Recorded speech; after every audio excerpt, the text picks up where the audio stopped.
નમસ્તે. આગળના વિડીયોમાં આપણે જોયું કે બચ્ચનજી છે એને પોતાની બીમારી વિશે ખ્યાલ આવે છે અને પછી પોતે એ ચિંતા કરે છે અને ડૉક્ટર મુખર્જી છે એનો ઈલાજ જણાવે છે અથવા તો એક નુસ્ખો આપે છે ત્યારે એને એ ખૂબ કઠિન પરિસ્થિતિ લાગે છે. આ પરિસ્થિતિ સાંભળી અને શ્યામા છે એ પણ રૂજી જાય છે અને પછી તરત જ પોતાની જાતને સંભાળી લે છે અને બધી જે વાત છે એ લેખક શ્યામા અને બચ્ચનજી વચ્ચે થઈ જાય છે અને એવા સમયે બચ્ચનજીને પોતાની ઉપર જે કર્જ હતો એની સૌથી વધુ ચિંતા થતી હતી અને એ ઈચ્છતા હતા કે મારો ઈલાજ થાય કે ન થાય, પરંતુ મારા મૃત્યુ પહેલાં મારે આજે મારી ઉપર કર્જ છે એને ઉતારવું જ જોઈએ. એ કર્જ છે એની સાથે જ મારી આબરૂ છે એ જોડાયેલી છે અને એ આબરૂ જવા કરતાં તો મરી જવું છે એ મને વધારે પસંદ પડશે. આવી બધી ચિંતા હતી ત્યારે શ્યામા છે એ એની બધી જ ચિંતાને પામી જાય છે.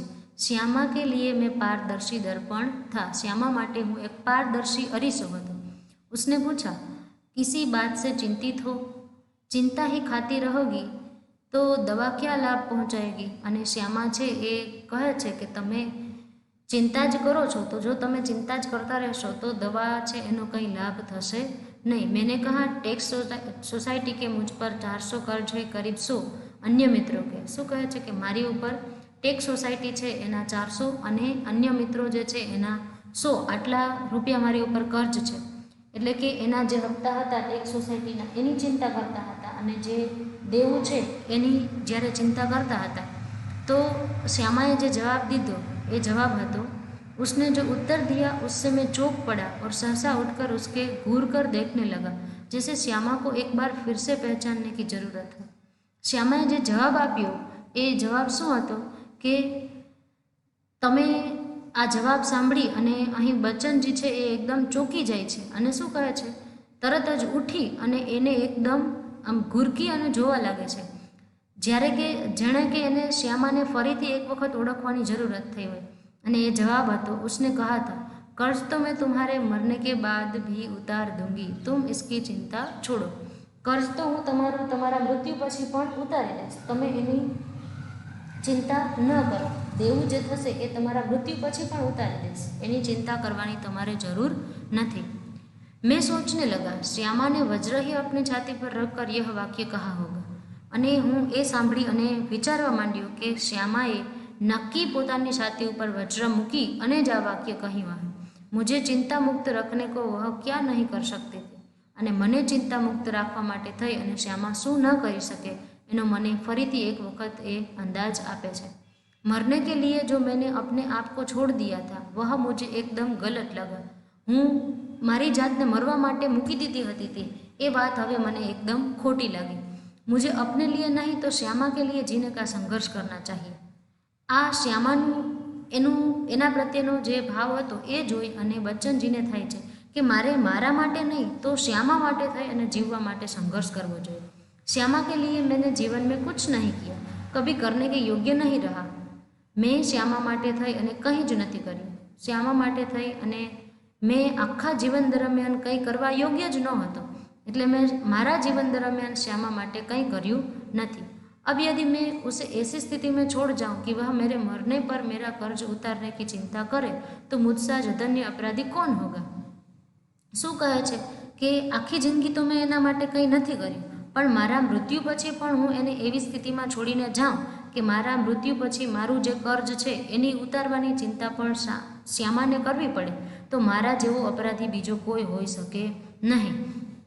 હવે કહે છે બચ્ચનજી કે નહીં, મેં શ્યામા કે લીએ चिंताएं नहीं छोड़ जाऊंगा, जीने का रास्ता खोजूंगा, जीकर अपनी चिंताएं समाप्त करूंगा. एक रात जैसे मेरे कानों में किसी ने कहा एक रास्ता अब भी है. હવે બચ્ચનજી કહે છે કે નહીં, હવે હું એવું નહીં કરું. હું શ્યામા માટે મારી ચિંતાઓ જે છે એ છોડીને જઈશ નહીં. હું જીવવા માટેનો નવો રસ્તો છે એ શોધી કાઢીશ.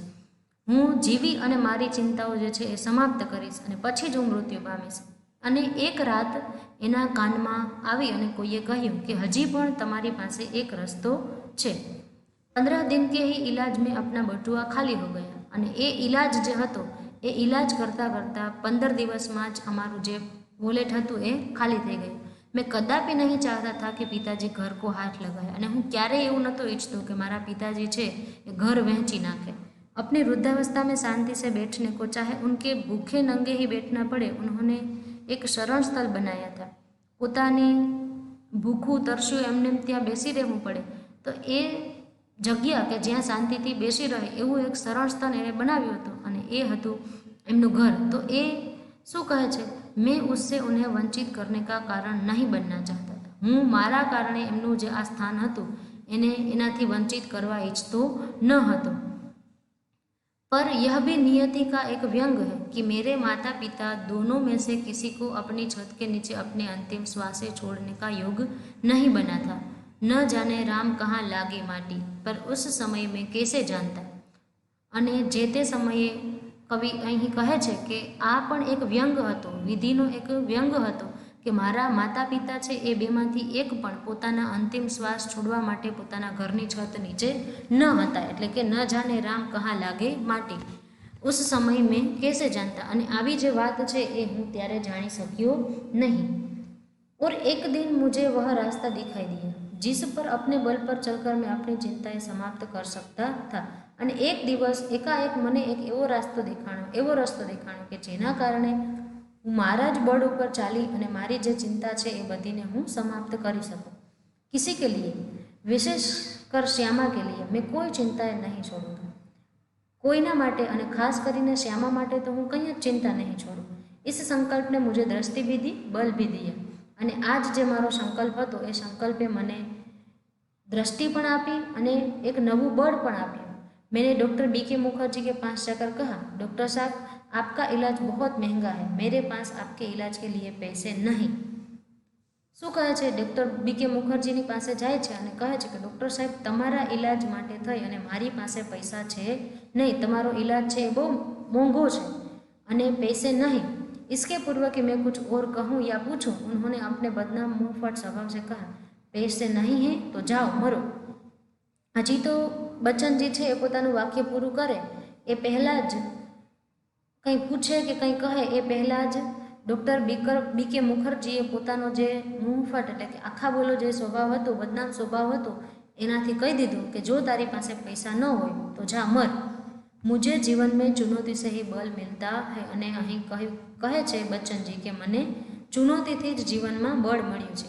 वे यदि मुझे 100 बरस जीने का आशीर्वाद भी देते तो शायद जीने के लिए संघर्ष करने का मुझ में इतना बल न आता जितना मैंने उनके जाओ मरो शब्द में से संचय किया।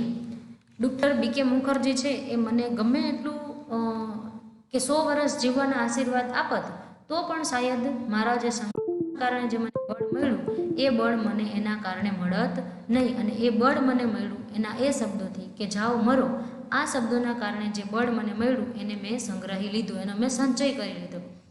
लड़कपन में मेरे पड़ोसी बाबू मुक्ता प्रसाद ने लुई कुने के पानी के इलाज से मुझे परिचित कराया था। मेरी ऐसी बीमारी के लिए ठंडे पानी के टैप में बैठकर इस बात लेने का विधान था।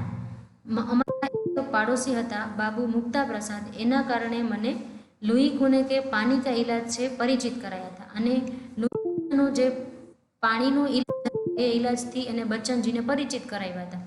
હવે આ બીમારી છે એમાં ठंडा પાણીમાં અને ठंडा પાણીનો જે ટબ છે એમાં બેઠીને સિદ્ધ બાત લેવાનું જે વાક્ય હતું એ એને યાદ આવે છે। एलोपैथी में क्षय के लिए रोगी को दूध, घी, मक्खन, अंडा अधिक से अधिक दिया जाता था। એલોપેથીની જે સારવાર કરવામાં આવે છે એમાં જે ક્ષયના રોગી છે એને દૂધ, ઘી, મક્ખન, અંડા આ બધું જે છે એ વધારે ને વધારે આપવામાં આવે છે। અને કુનેનો જે ઇલાજ હતો એમાં ચીકણા મના था, यानी कि એમાં ચીકણો પદાર્થ કોઈ પણ ખાવાની મનાઈ હતી।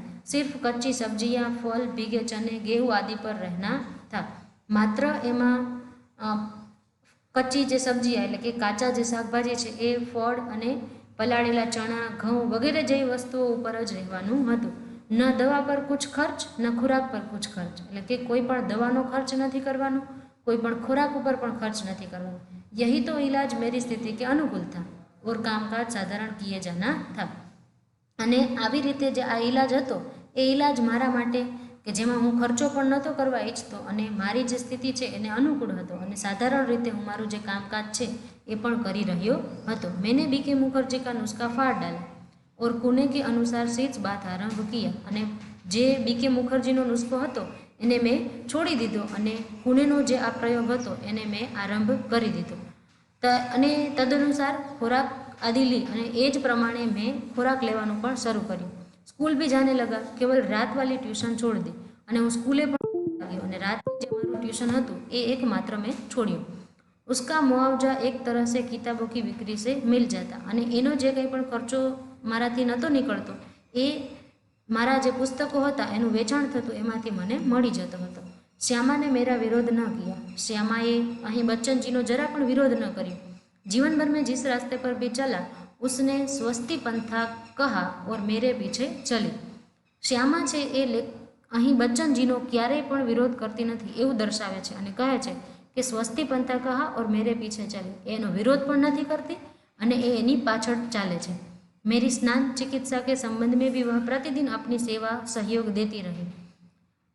सबसे अधिक अपने इच्छा बल से उसने मुझे अपने रास्ते पर न ठहरने दिया, न पीछे फिरने दिया.